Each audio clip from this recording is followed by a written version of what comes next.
Remembrance is not about our past, it's about our future. This week's Torah portion, called Kitetse, is a cacophonous collection of odd laws and commandments with no apparent order or overarching purpose. We begin with the rules of war, followed by laws regarding family, animal, and properties.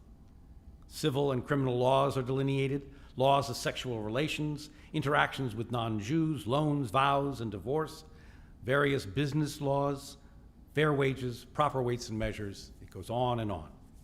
It sounds like a run-on sentence that lasts for 4 chapters through the book of Deuteronomy, and then it ends with a call to remember Amalek and all those that we had to struggle against in our journey from slavery to freedom, which brought us to the moment when finally we stood at the banks of the Jordan River, ready to enter the promised land.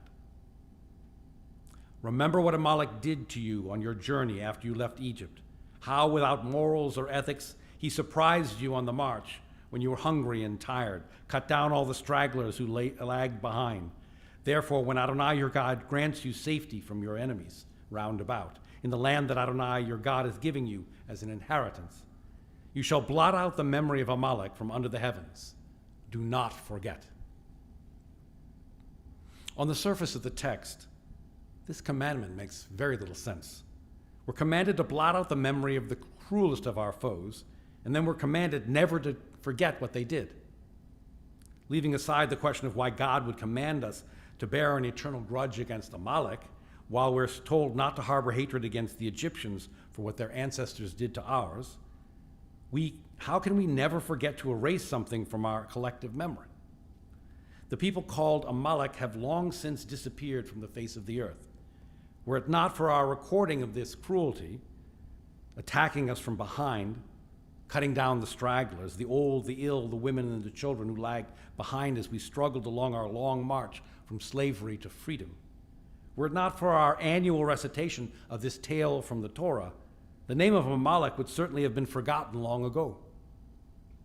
But consider the lesson beneath this call of remembrance in a different way. Rabbi Abraham Joshua Heschel asked a different question about this troubling text. Why did the children of Israel allow the old, the ill, those unable to defend themselves, to fall behind, leaving them unprotected and exposed to attack? Heschel, who had escaped the Holocaust and marched with Martin Luther King for the cause of civil rights in his new adopted land, knew something about the long walk from slavery to freedom and the dangers for those most vulnerable along the way. He taught through words and deeds the value of every human life and our responsibility as a society to protect all those afflicted and in need. Heschel taught that the commandment to blot out the memory of Amalek from under the heavens is to create a society in which it is unimaginable that the weak will be left exposed, let alone that the strong would actually attack them and inflict further harm. A society that takes seriously the God-given dignity of every human being. Remember Amalek means to remember always the lessons that we have learned and to make them real in our lives today. We are all the children of the living God, and to save a single human life is to save the world entire. Remember Amalek. Remember those who fought the battles of our past. Remember the stragglers who were left open to attack.